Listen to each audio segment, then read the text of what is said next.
Jadi kalau Anda sholat kok masih sering salah, dan saya yakin semua orang juga gitu, kalau nggak nabi, nggak wali itu ada ya kesalahan-kesalahan yang tidak fatal-fatal banget, karena ada kebaikan yang Anda lakukan, yaitu ketika Anda dipanggil, Anda istijabah, Anda mengiyakan dengan menghadap. Ya, itu sudah bagus.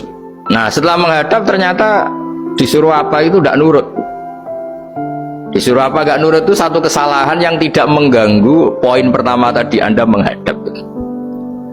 Sehingga banyak cerita di hadis-hadis, ada sahabat yang zaman itu tidak soleh-soleh banget. Zaman itu ketika Nabi, saya ini mau sholat ya Rasulullah, tapi jangan diminta berhenti dari begini-begini. Beliau menyebutkan sekian kemungkaran sahabat tadi. Nabi komentarnya itu sayan hahumayakul. Nanti kalau sering sholat lama-lama ya enggak begitu itu. Nah, ini kelirunya kita sebagai manusia. Lama-lama juga baik, itu kita kira itu terus harus sekarang gitu loh. Nah, itu keliru, harus sekarang itu keliru. Bisa saja kita ini setiap sholat pasti sudah ditulis Allah, nanti itu mati baik. Delala nanti habis asar sebelum kita maksiat sudah mati, habis sisa sebelum kita maksiat lagi sudah mati. Jadi barokahnya sholat itu ada waktu yang potensi ya, potensi sholat itu akhir kenangan kita, sholat itu identitas kita, sholat itu status kita. Nah, karena kita sholat itu pakai niat, niat itu komitmen.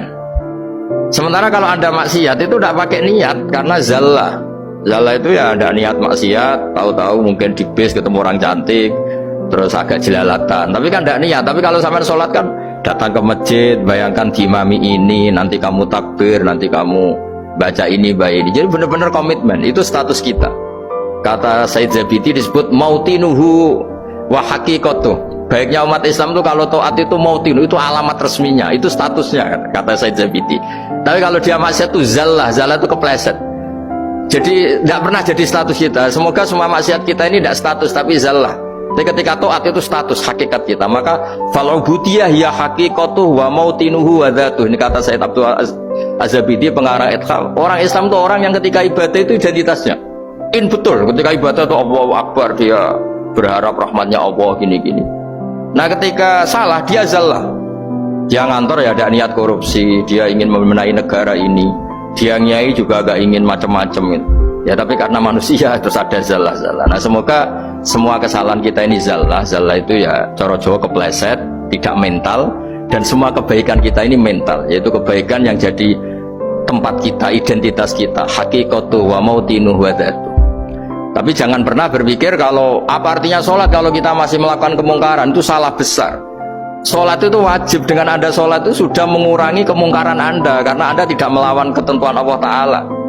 Kayak kita orang Indonesia, meskipun kita koruptor, mau jadi KTP Indonesia sudah bagus, kita mau jadi warga Indonesia, meskipun setelah itu kita korupsi dan salah, tapi lumayan mau jadi warga apa?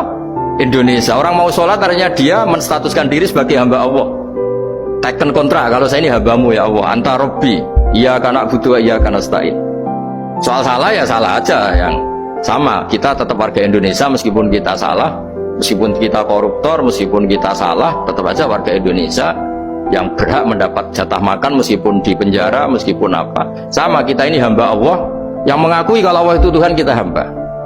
Dan barokahnya pengakuan itu insya Allah di cerita-cerita syafaat, kalau kita dosa atau apa insya Allah dapat syafaatnya Rasulullah SAW, karena kita tidak pernah lari dari status kehambaan. Ini yang harus dipegang. Makanya status kehambaan ini nggak boleh hilang. Kita harus sering bilang Robbi, Robbi, Tuhanku yang merawat aku, yang memberi aku. Dengan demikian kita menjaga status kehambaan kita. Dan status hamba ini yang menjadikan orang layak masuk surga, yaitu fadkhuli fi ibadi, kamu harus resmi menjadi hambaku, baru ada perintah wadkhuli jannati. Kalau menjadi hamba aja nggak mau, kita punya keangkuhan, punya keinginan yang mulu-mulu, sehingga seakan-akan kita ini Tuhan, nah, itu tidak menghamba. Kita harus fadkhuli fi ibadi, baru wadkhuli jannati.